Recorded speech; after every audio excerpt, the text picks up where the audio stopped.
पेसेन्टफ्रा लामायानो गैया थाबायलाङो बिसोरो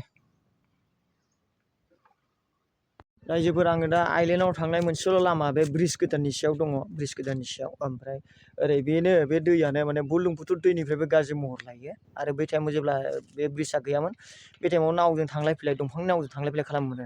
तो खाट का बोट से आता जाता करता था यो ब्रिज नु हुँदाखेरि मान्छेहरू यता नाउकामा आउनु जानु गर्ने थियो अहिले यो मूल बाटो भयो निसिमा आइल्यान्डमा जानुको लागि आइल्यान्डमा आउँदाखेरि तपाईँहरू यहाँ नयाँ ब्रिज छ नयाँ ब्रिजमा यहिले न्यू इयरको बेला भयो न्यू इयरको बेलामा यहाँ पिकनिक खानुपर्छ सकिन्छ पिकनिक स्पट उठा छँदैछ पिकनिक स्पटमा जुम गरेर देखाउँदैछ पिकनिक स्पट वहाँ पिकनिक स्पट छँदैछ মানে এতিয়া আহিলে বন্ধুসকল পিকনিক স্পট ইয়াতে ওচৰত আছে আৰু এইটো ব্ৰিজটো নতুন ব্ৰিজৰ ওপৰত আছে মই নতুন ব্ৰিজটো একদম বহুত সুন্দৰ আছে পিকনিক খাবৰ এভেইলেবল জায়গা আছে আপুনিবিলাক আহিব পাৰে পিকনিক খাব পাৰে আৰু মই পেচেণ্ট লৈ আহিছিলোঁ आं पेसेन्ट लाना फैदोंमोन दा नै आंना गारिया बेयावनो दं एम्बुलेन्सआ पेसेन्ट लाना फैदोंमोन पेसेन्टखौ दोननानै फैबाय आङो क'क्राझार आइ आफा हस्पिटालनिफ्राय फैदोंमोन दा ओमफ्राय नायदो ओरै पिकनिक स्पटआ बैग्रिबारि पिकनिक स्पट बहुत मोजां पिकनिक स्पट बग्रि বাগান আছে তাতে পিকনিক খাব পাৰিব আপুনি এনজয় কৰিব পাৰিব মানে নিউ ইয়াৰ আহিল এতিয়া নিউ ইয়াৰ মোটামুটি নিউ ইয়াৰ হ'বলৈ টাइम হৈ गल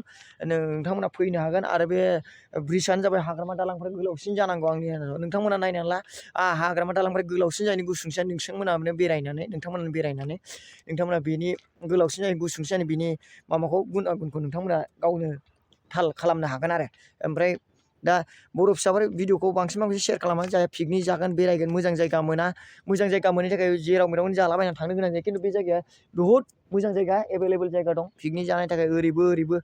फारनैथिंबो जानो हायो ओमफ्राय दा आं पेसेन्ट लाना फैदोंमोन हरनि 4टायावनो आं पेसेन्टखौ थिखांनानै आं बेयाव फैदों ओमफ्राय दा फैनानै मोनफैबाय आं सोरांबाय आं दा गिदिंफिनगासिनो दं अहिले म जाने घरमा फिर्ने बाटो आएर म यो भिडियो बनाउँदैछ मेरो सब्सक्राइब फलोअरहरू देख्नुहोस् भनेर अनि यहाँ पिकनिक खानुको लागि न्यू इयरको जग्गा टाइममा पिकनिक खानुको लागि जग्गा पाउँदैन यहाँ आएपछि पिकनिक खानुको लागि एभेलेबल जग्गा पाउँछ जग्गा पनि राम्रो छ जग्गाও ভাল মানে নিউ ইয়াৰৰ টাইমত পিকনিক খাবৰ কাৰণে মানুহ এভেইলেবল জায়গা নাপায় কিন্তু এই জায়গাত এভেইলেবল জায়গা আছে পিকনিক খাবৰ কাৰণে আপোনালোকে আহিব পাৰে পিকনিক খাব এইটো হ'ল আপোনাৰ বেংটলৰ পৰা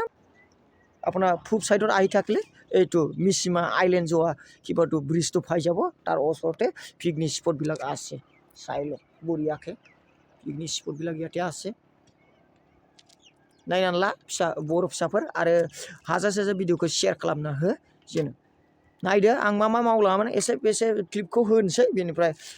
भिडिअखौ हगारना होसिगोन